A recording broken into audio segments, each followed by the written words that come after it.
Hey you guys, it's your girl T. So I want to come on here and talk about a few things that went down yesterday. So if you guys don't know, Dylann Roof, who was the Charleston, South Carolina church shooter, if you guys remember back in June 2015, he walked into a black church in Charleston, South Carolina, where he proceeded to execute 9 innocent people right there in the church. He was later on caught and he's been sitting in jail ever since then. Well, as of yesterday, he was just sentenced to the death penalty. So a lot of folks were really happy about this. I'm going to go ahead and show you guys a news report right now. Go ahead and check this out and I'm going to come back with the rest of my commentary. Following weeks of disturbing evidence and heart-wrenching testimony, the jury's unanimous decision took about 3 hours.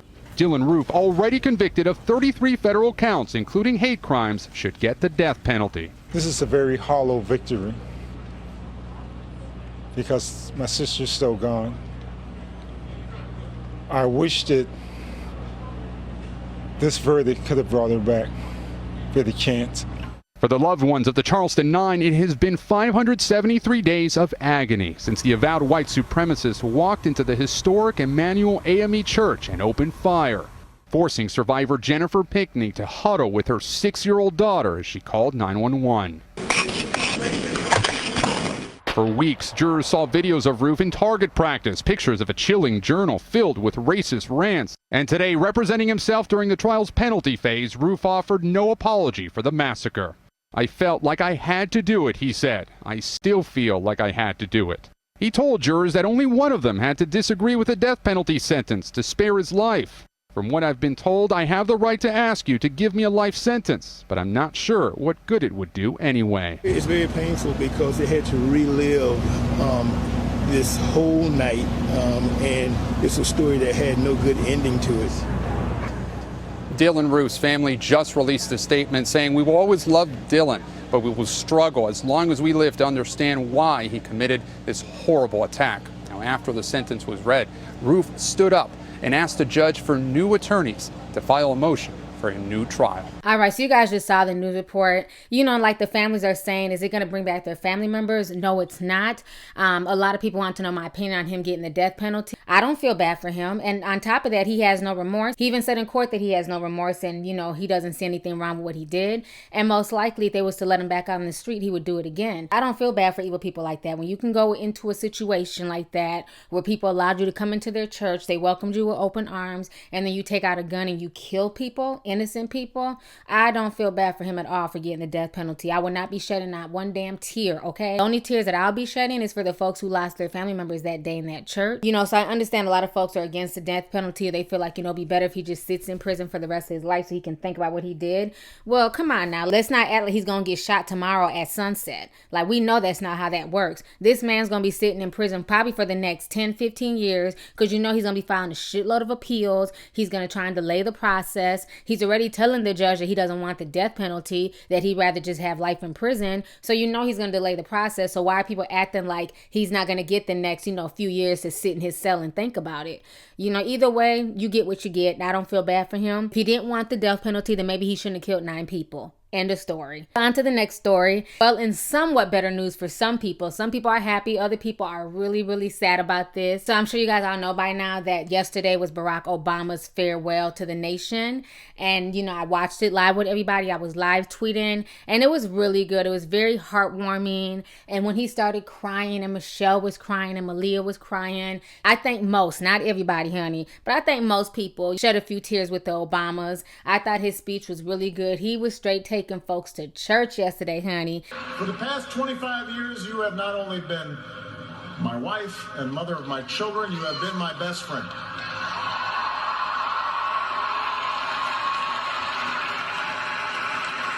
Malia and Sasha, under the strangest of circumstances, you have become 2 amazing young women.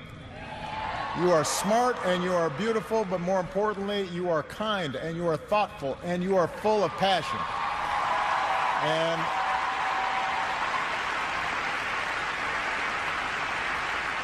I initially thought Sasha was there, but then as the show was going on, I'm like, okay, well, where is Sasha at? It was so crazy that it even started a hashtag called Where's Sasha? And folks were looking for her. People were really, really concerned. Go ahead and check out some of these comments and these tweets from people looking for Sasha Obama. Check this out. I'm going to come back with the rest of my commentary.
All right, so you guys just saw the tweets in the comments. So Sasha had a finals exam at school this morning. So she could not attend the farewell gathering in Chicago, so she had to stay in Washington. So that's where Sasha was at. That whole situation was crazy, but I think for the most part, everybody did enjoy the farewell speech. I don't know what the hell happened. You know, I'm just tweeting my heart out, you know, minding my business, honey, sipping my tea and watching my president, okay, my current president as of, you know, now, do his farewell speech. And all of a sudden I started getting trolled by Trump supporters.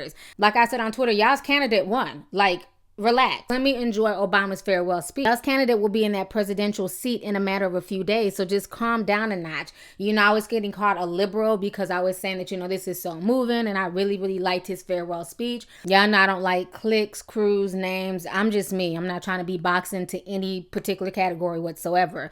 But my thing is this, was Obama the best president we've ever had? No. You know what I'm saying? Obama had his flaws. Obama made, you know, a few mistakes while he was in the White House, but at the end of the day, I liked his personality. I liked his demeanor. I loved his family. I loved his wife. I liked his daughters. And I felt like they were decent role models, especially for young Black people. And I liked them together as a family. And I have the right to like Obama. I have the right to like his family. I have the right to like some of the things that he did for us as a president. And then I have the right to call him out on things that I felt like he really didn't do, especially pertaining to Black people while he was president. You know what I'm saying? So, no, he was not a perfect president at all. I'm not a stan of Obama. You know what I'm saying? But I respect him as a man, and I respect him for doing a job that many of us, you know, no matter how much shit you talk on Twitter, a lot of us could not handle that presidential seat, because you literally have the weight of not only America and the American people, but the weight of the world on your shoulders, because so many nations look to America as the go-to nation.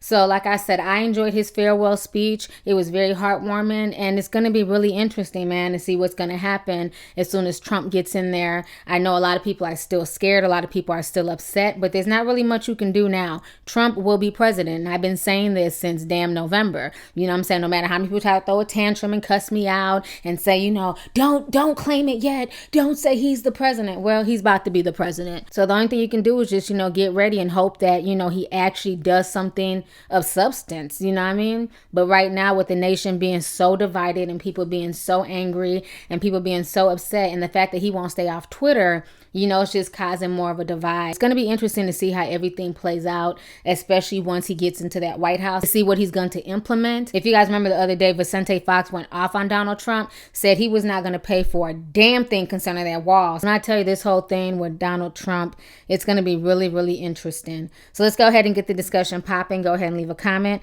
Let me know your thoughts on this entire situation. How did you guys feel when you guys heard about Dylann Roof getting the death penalty? Do you feel like that was a good thing and he needs the death penalty? Or do you feel like, you know what, he'd be better off serving life in prison? And then how did you guys feel about Obama's farewell speech? Did you guys enjoy it? Did you guys not like it? Are you a fan of the Obamas? Are you not a fan of the Obamas? And, you know, what do you guys think is going to be in the future for this country in the next few years, especially now that we have a Donald Trump presidency literally right around the corner? So let's go ahead and get the discussion popping. Go ahead and leave a comment. All right. Deuces.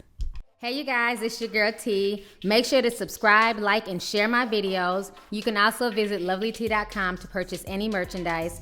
Also, don't forget to click the boxes down below to watch any of my previous videos. Talk to y'all later. Deuces.